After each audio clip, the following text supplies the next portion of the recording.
going to read an essay I wrote called 30 Years of Heartbreak, 30 Years of Love, and just a little explanation before I start reading it, which is that the numbers that I'm saying represent the year in my life that I am talking about, just to clarify. So here goes. 1, you come from your mother's womb, a protective shell, into the bright, awful abyss. Everything is wondrous. Everything is frightening. Life won't make any promises unless you let it. Your mother holds you close to her heart in the weak dawn light. Her heartbeat is what you know to be true. 3, you spend hours in your high chair flipping through magazines, turning the pages delicately. Print, you discover, is the most beautiful thing in the world. Each individual letter is a compass leading you to who you really are. 4, a sister's love is fierce. It's so fierce it can be unintentionally brutal. Your older sister watches you as you stick a paperclip in an electric socket. Years later, she'll admit in a sheepish way that she didn't try to stop you. The zingy zap is your earliest, brightest memory, as is the bowl you soak your hand in minutes later. This is when you first realize the world isn't always going to let good things happen to you. 6, the second movie you remember seeing in the movie theater is The Little Mermaid. You long to be Ariel just as much as she longs to be where the people are. She has gorgeous red hair and she can swim because she is a mermaid after all. And then she meets a handsome prince.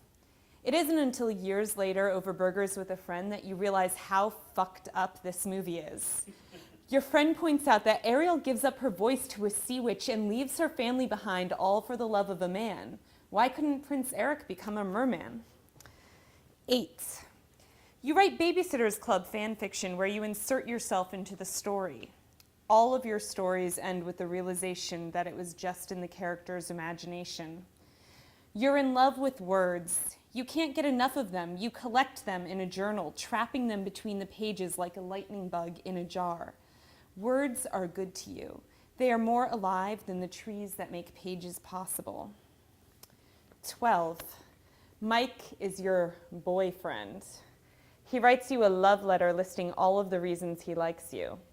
Your favorite part is when he points out your lazy eye. Though she has a large eye problem, I still like her. It's the best compliment you've ever received. 16, you lose your virginity to Jay. Jay is the smart and loyal one. He's in a heavy metal band. You started dating when you were 15 because he flirted with you in biology class.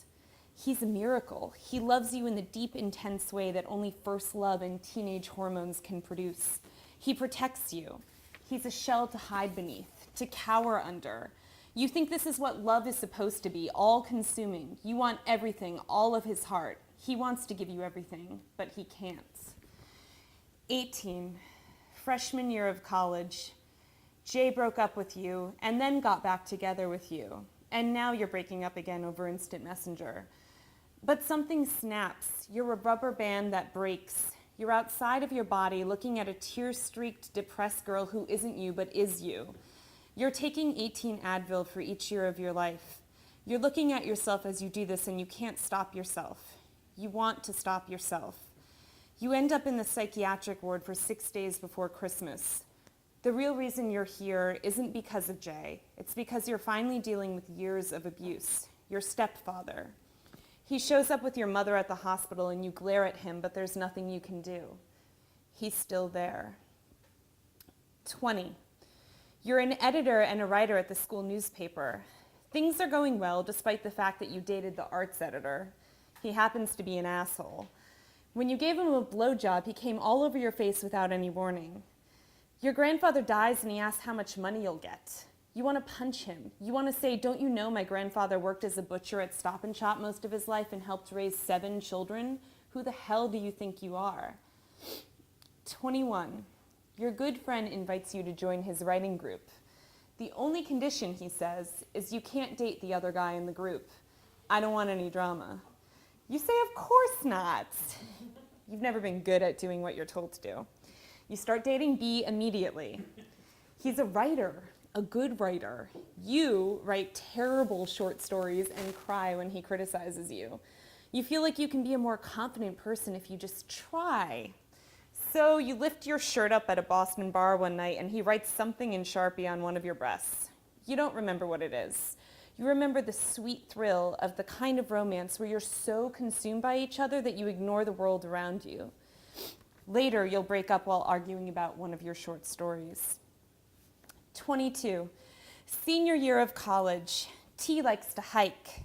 He likes to drink beer and play Scrabble and eat Annie's mac and cheese with tofu dogs. In winter months, you sit in front of the fire at the British Bar in Portsmouth, New Hampshire. You play songs on the jukebox and get tipsy and walk to his apartment by way of the treacherous, snow-slicked sidewalks. Sex is a revelation with T. You never knew you could actually feel this good in bed. He's the first person to give you an orgasm. 23. You have an ongoing thing with a man-child. A man who has a girlfriend but doesn't tell you that until after you've fucked on top of his apartment building in New York City. You watch Before Sunrise and Before Sunset and smoke cigarettes even though you aren't a smoker. You drink really bad red wine right out of the bottle and pretend you're French. His basement apartment is the most depressing thing. The shower constantly drips and the tiles are coated in soap scum, but he's a musician and artsy, and he pretends like he could love you even though all he's thinking about is his dick. 24. You move back to New Hampshire and get a job running events at the bookstore you worked at during college. A guy sees your photo on your friend's MySpace page and tells her he thinks you're cute. You become friends on Goodreads and talk about books. You share nachos and listen to the Jackson 5. You move in with him after only 4 months because you need to save money on rent. 25. Out of the blue, he tells you he doesn't love you anymore. The next day he calls and tells you he made a horrible mistake. You go and adopt a dog together like a married couple trying to have a child to make up for their failing relationship. You pick out the saddest dog in the shelter. A shepherd mix. She's trembling and timid. You can relate to her. You love that dog more than anything.